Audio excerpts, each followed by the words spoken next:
What is up, everybody? Crypto Noah back with another video showing you how you can put your idle crypto assets and stablecoins to work in the decentralized finance space through something called yield farming. Yield farming is the best passive income opportunity in the history of mankind. You've heard me say it many times. And today we're going to be reviewing one of the top decentralized exchanges in Balancer. So before we get started, I do have to say this video should not be taken as financial advice. Please consult with your financial advisor before making any investment decisions. This video is for your education purposes only, and like we always say, do your own research, but use this channel as a starting point. So like I said, today we're going to be covering Balancer. You know, Balancer is a decentralized exchange, but their weighted pools are a little bit different from every other decentralized exchange. So we're going to go to the docs.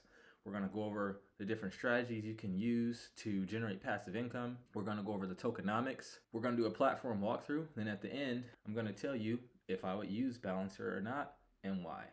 So without further ado, let's get into the content. All right, so here we are on DeFi Llama, and if you look at all of the decentralized exchanges, you can see that Balancer is number 4. They're on 7 different chains: Ethereum, Arbitrum, Gnosis, Polygon, Avalanche, Polygon ZK EVM, and Base. And they have a TVL of 898 million, pretty much $1 billion.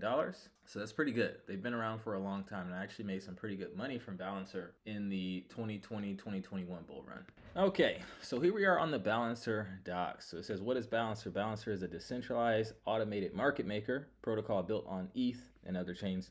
It represents a flexible building block for programmable liquidity. You know, their docs are really like mathematical. I remember meeting the founder at ETH Denver last year. He's a really smart guy. So I'm going to do my best to make this as simple as possible. It says, by separating the AMM curve logic and math from the core swapping functionality, Balancer becomes an extensible AMM that can incorporate any number of swap curves and pool types. This includes traditional 50-50 weighted pools, which is like Uniswap v2 pretty much, custom weights like 80-20 for control exposure, stable swap curves, nested pools, pools with changing weights, concentrated liquidity pools.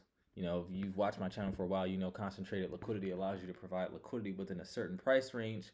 So whenever the price of the two assets you provided liquidity in is within that range, for example, ETH USDC from 2,000 to 3,000, whenever ETH is between 2 and 3K, you're making passive income. They have managed pools that allow customized parameters and entire protocols to be built on top. So we're going to go over all this stuff, and like I said, I'm gonna try to dumb it down for you guys. Okay, so here we are on swaps. It says the vault's design was heavily optimized for swaps with 2 key points in mind: extremely low gas costs and flexibility, i.e. complex paths join as part of a swap.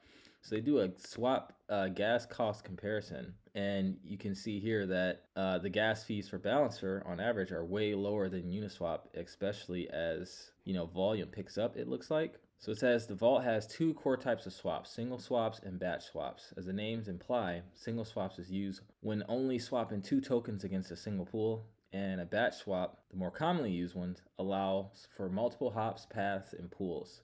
This differentiation allows for the single swap to be even more gas optimized and can be as low as 95K for a swap. So basically what they're saying is the single swap is pretty self-explanatory, but the batch swaps, from my understanding, is when you're swapping a pair for maybe a pool that isn't either created or has a lot of liquidity. Let's say, for example, you want to trade Chainlink for Gala or something like that, 2 altcoins. It's not a common pool. If people want to buy Chainlink or Gala, they're either going to swap it for USDC, USDT, or ETH. So in order to do that, it's not going to go from Link to Gala. It's going to go from, like, if you want to exchange Link for Gala, it's going to go from Link to maybe ETH, ETH to USDC, USDC to Gala, and Gala in your wallet. Every time that happens, it's generating a different gas fee. And I made a video on this. Uniswap v4, I believe, has a chance to obliterate all DEXs because they are implementing what's called a singleton contract, in the sense that all of the pools are going to be under one contract. So all of that different routing isn't going to have to happen. It's going to be like pooling. It's almost going to be like it's one giant liquidity pool with multiple assets, instead of this fragmentation to where you have to pull from different places and pay gas costs. So it seems like Balancer is kind of already doing that, from my understanding. And if I'm incorrect on that, I welcome all criticism in the comments. All right, now let's go to their pools. So let's talk about their weighted pools. So it says weighted pools use weighted math, which I'm not going to get into because it's complex AF, which makes them great for general cases, including tokens that don't necessarily have any price correlation. Unlike pools and other AMMs that only provide 50-50 weightings, Balancer weighted pools enable users to build pools with more than 2 tokens and custom weightings, such as pools with 80-20, 60-20, 20 weightings, etc. So basically, like, let's say you want to provide liquidity for Gala, Link, and USDC, you can do that. You can make it whatever ratio of all those if you want. You can have it 80% Gala, 10% USDC, 10% Link, just for example's sake. And it says here, weighted pools allows users to choose their level of exposure to certain assets while still maintaining the ability to provide liquidity. The higher a token's weight in a pool, the less impermanent loss it will experience in the event of a price surge. So for example, if a user wants to provide liquidity for wrapped Bitcoin and wrapped ETH, they can choose between the weight that most aligns with their strategy. A pool more favoring wrapped BTC implies they expect bigger gains for wrapped BTC. So like for example, if you think BTC is going to rise, you might have the ratio in BTC higher. So like 80% BTC, 20% ETH.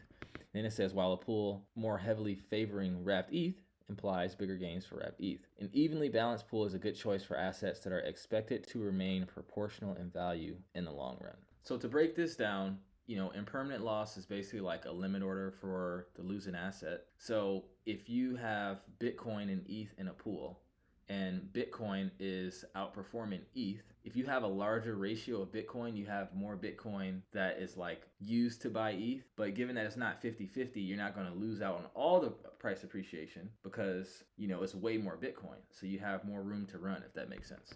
All right, now let's talk about their composable stable pool. So it says composable stable pools are designed for assets that are either expected to consistently swap at near parity or at a known exchange rate. And they use stable math, which is popularized by Curve, and this allows for swaps of significant size before encountering substantial price impact, vastly increasing capital efficiency for like kind and correlated kind swaps. These are ideal for peg tokens, so basically tokens that swap near 1-to-1 ratio, such as 2 stable coins, so Exchange and DAI for USDC or USDC for Tether, etc., or synthetic assets like REN BTC for staked BTC or wrapped BTC. This is also good for correlated tokens. So these are tokens like wrapped staked ETH for wrapped ETH. The underlying asset is the same in both, so the price is going to be like the same. And that's why all of these protocols, they kind of got this from Curve, like it said here. Curve is the DEX you want to go to for like deep liquidity in stable coins, pegged tokens, or correlated assets. So they basically allow you to swap a large amount of those without incurring too much price slippage. And slippage is basically, if you don't have a lot of liquidity, like for example, let's say it's only $100,000 in a pool and you want to swap $80,000, well, you're going to incur a lot of slippage because the amount that you're trading is almost just as much as the liquidity in the entire pool. So basically they're saying they have deep liquidity for stable swaps. All right, now let's talk about their boosted pools. So these are actually a subclass of other pools, the stable pools and the weighted pools, but swappers get access to deep liquidity with minimized price impact, while liquidity providers get their liquidity positions sent to external protocols such as Aave. Aave is a money market fund where you can supply assets and borrow against them and use them as collateral. So let's talk about the motivation here. It says in liquidity pools, swap prices are determined by pool balances. I kind of just talked about that. A large pool is great for swappers. The larger the balances in the pool, the less the price changes from a given swap. The downside is that large pools are not as great for LPs. I'm not going to say large pools are necessarily not great for LPs. Is large pools with low volume. If you have a large pool, like let's say you have a pool with $100 million in it, if the volume's 200 million, you're going to make a lot of money because the volume's double. So I wouldn't take this as a blanket statement. But it says here, while the full amount of the balances support the token price, only a fraction of the balances in the pool are actively swapped back and forth to facilitate swaps. As a result, much of the pool sits idle. So this was kind of like the problem for Uniswap v2. They, like if you wanted to provide liquidity for ETH USDC, the liquidity was used from whatever the price of ETH was against USDC. So it can give you from 2,000 to 100,000. The issue with that is all the capital didn't get used. So they introduced concentrated liquidity, which is exactly how market makers provide liquidity in traditional finance. When you go and buy your stocks on Robinhood or whatever stock app you use, it's market makers like Credit Suisse, Morgan Stanley, Deutsche Bank, etc. that's saying, hey, here's 100 million in Tesla. Here's 100 million in cash. Use my liquidity when the price is between X and Y, and they profit off of what's called the bid to ask spread, aka trading fees. So those trading fees that you're paying when you're buying your stocks, most of them go to the market maker because they provide the inventory. And here at Know It Owls, we teach you how to become a professional market maker through our Know It Owl Academy. I think it's one of the best yield farming courses on the market, and I can say that because I've been through all of them, at least the most popular ones. So if you're interested in that kind of thing and you want to generate passive income on your crypto assets ahead of this next bull market, or in the bull market or after, book a free strategy session. Click the link in the description. One of our team members is going to do, like, I'm not going to call it an interview, but we're just going to ask you a few questions, get to know you, ultimately just to see if our program is a good fit for you. And if it's not, just try to point you in the right direction and, try to answer some questions that you might have. I digress. So it says, how can changes in the pool structure improve the LP experience? It's by using the idle liquidity to gain value in other ways. With this idle liquidity in other protocols, LPs can get a boost, example, lending fees from Aave, and the pool becomes more enticing than other pools. Since the pool is more appealing for liquidity providers, the liquidity will grow even larger, offering even better prices for swappers because it's increasing the liquidity. So they give some examples here. So this is an example of a 50-50 pool, so 50% USDC, 50% ETH, and it shows only a portion of the liquidity is being used, roughly 20%. So if you use one of their boosted pools, all of your liquidity gets used because the idle assets is actually being used as liquidity to facilitate borrowing and lending on Aave, for example, or one of their other partnered protocols. So I feel like that's a pretty cool use case, and they dive into all the strategies and pools where you can do that. If you want to go into that, I'm just going to give you guys the high level, try to keep this video short. All right, now let's look at their managed pools. So it says managed pools are designed to bring extreme flexibility to Balancer, unlocking possibilities for sophisticated portfolio strategies and fine-grained control. So it says they use weighted math to allow users to have pools up to 50 tokens. So imagine providing liquidity for 50 tokens in one pool. It's pretty interesting. It says these pools provide a framework for fund managers. It can be used to track a wider crypto sector and feature time-based weight shifting, aka, hey, after a month, move my weight from 20, 40, 60 ETH, Bitcoin, USDC to, moving that around to some other ratio, it sounds like. So it says managed pools are feature rich. Some of the features include pool owners. You can include management fees, so kind of like running an on-chain hedge fund. You set up a pool and allow people to deposit and you take fees. Liquidity provider allow list. You can ask for a person's wallet address and only allow certain wallet addresses to enter your pools, up to 50 tokens. Active token management, add, remove, change token weights. And then circuit breakers to protect from malicious compromised tokens. That's pretty interesting. So they got some cool features and they give you like all of the information for that. This looks like something for a developer. All right, now let's start to get into the tokenomics a little bit here. So let's go over their VeBal. So VeBal is basically voted escrow balancer. So essentially you can buy Balancer, exchange your Balancer for VeBal, and then you're allowed to vote on how rewards get distributed, different pool metrics, and then you also get a percentage of the protocol revenue. Pretty standard in crypto. A lot of protocols have a voted escrow token. And then let's look at the actual Balancer token. It's the core token behind the protocol. So they pretty much give you the inflation schedule here. And it says the maximum total supply of Balancer tokens enforced in smart contract is 100 million. But it says this doesn't necessarily be reached. Balancer token holders have the authority to decide if the distribution should end before hitting the cap. And it gives you all the information about the emissions and all that stuff. So it shows how much are emitted weekly. So it's less being emitted. I wonder if they burn any Balancer. I don't see it saying that they burn anything here. They give you like the metrics on a token distribution. I think this will actually show up clearer on CoinGecko. Yeah, so if we look here, you can see that 65% went to the community, 25% went to founders, options, and advisors, and I believe these are all unlocked. Then fundraising and ecosystem had an additional 10%. We already went through this. Let's look at the token price. So you can see that the market cap right now is 212 million. The fully diluted valuation, which takes into account all of the tokens, is 238 million. So not too much of a disparity. So that's not bad. That means most of the tokens are unlocked. So not all of them are unlocked yet, but most of them are. And you can see right now that the price is down. I wouldn't be surprised if Balancer pumped in the next bull market. You can see that the all-time high was 72 bucks. Right now we're at 395. So that's almost a 20x to previous all-time highs. It's not bad. Being transparent, I don't own any balancer. I'm way less diversified this bull market. I'm only holding tokens that I'm like fully convicted on. And a lot of times when you are investing in altcoins, you want to find a token that's valuable that maybe didn't pump in the last bull market. So, that's another cool thing that you get in our Know It All Academy, our buying calls. And I'll be sharing with you guys the exact strategies that I'm using in my hedge fund to generate returns for my investors as well. Lastly, like we always say, security is the most important thing in crypto. So you want to place your money in protocols that have multiple smart contract audits. The more the merrier, because that shows that the project cares, because these audits aren't cheap. So you can see that they had audits on a lot of different things here. And when you look at an audit, which I've already went through, I'm going to try to keep this video short. You want to look for things that were identified as vulnerabilities. And on the next audit, you want to see that those vulnerabilities were addressed or fixed. And they did that. So that's good. So now that we went through all the docs, let's do a platform walkthrough. I'm gonna go through their liquidity pools, show how you can implement some of the strategies. Then at the end, if you stick around, I'm gonna tell you if I would use Balancer or not and why. All right, so here we are on balancer.fi. Pretty clean website. Shows all of the partners and integrations that they did. So when we were talking about those pools where they have idle assets, I would imagine that they, in some way, shape, or form, that liquidity is being used on one of these protocols. And make sure whatever protocol is being used on, you trust that protocol, because you're, going up in the tech stack. So now you're having to trust two protocols. So that's one to keep in mind. They also have a bug bounty, which is good. They pay people to find errors. It's another sign that the project is legit. So now let's enter the app and explore some pools. All right, so we are on Ethereum right now.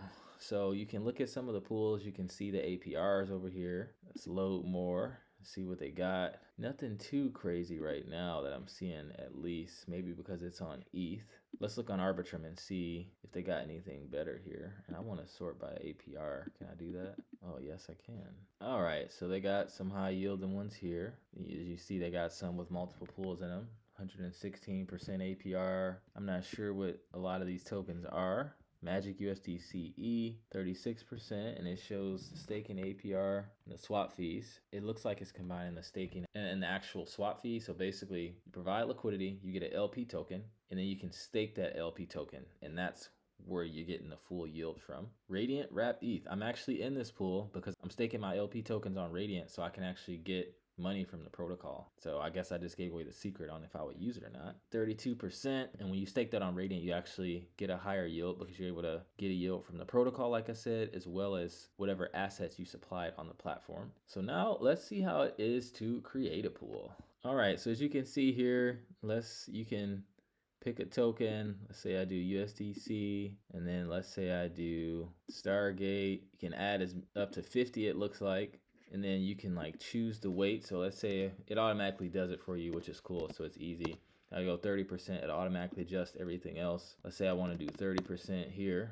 All right, so I only have USDC in my wallet right now. Everything else is locked up somewhere. So I can choose my price tier fee. It already gives you the recommended one. You set the initial liquidity, you hit preview, and then you pretty much go through with the transaction. So that's how you do that. If you want to look at the yields on the other chains, whatever chain you're bullish on, feel free to look on that. I just wanted to give you guys the high level. Swapping is pretty standard. It's just like Uniswap. When you click portfolio, you can see your pools. As you can see, I have a small bag. I have to restake this on Radiant actually, so I can keep getting my rewards here. And then this is VEBAL, where you can kind of manage it. I don't have any VEBAL, obviously. So yeah, that's how you do that if you wanted to vote and, get access to, be able to have a say in the inner workings of the protocol and things like that. If you're a big time farmer on Balancer, it wouldn't be a bad idea to get VEBAL, because you can say, hey, whatever pool you're in, I want the rewards to be as high as possible. So now that we've done the platform walkthrough, would I use Balancer or not? I'm sure you guys already know the answer, and the answer is hell yes. Reason why is because no other pool can do weighted pools, and that's a very interesting feature. And the reason why I'm using it on Radiant is because I believe that ETH is going to outperform Radiant in the short term, so I want to give ETH room to run. And I feel like altcoins have a major dip coming here pretty soon. So if Radiant shits the bed, I only have 20% in RDNT, 80% in ETH, so I won't suffer as worse in permanent loss as I would if it was 50-50. And I like that they give you the opportunity to have up to 50 tokens. Like, I'm not using that feature right now, but as the winners in different crypto ecosystems start to emerge and assets a little more correlated than they are right now, it wouldn't be a bad idea to provide liquidity across an index within crypto. Like, maybe I want to provide liquidity for all of the money market funds, or all the decentralized exchange tokens, or all of the Oracle tokens, or some GameFi tokens, because people trade those back and forth. That's pretty cool. I'm not even sure if you can do that in traditional market making. So with that, I'd like to conclude this video. If you got value from it, share it, comment. If you want to support the channel, consider subscribing, especially if you get value. Share this with a friend and let me know whatever feedback you have, questions, comment, concerns, what I missed, what you want me to cover next. With that, I thank you guys so much for watching. I love every single one of you, and I will see you tomorrow for the next video. Take care.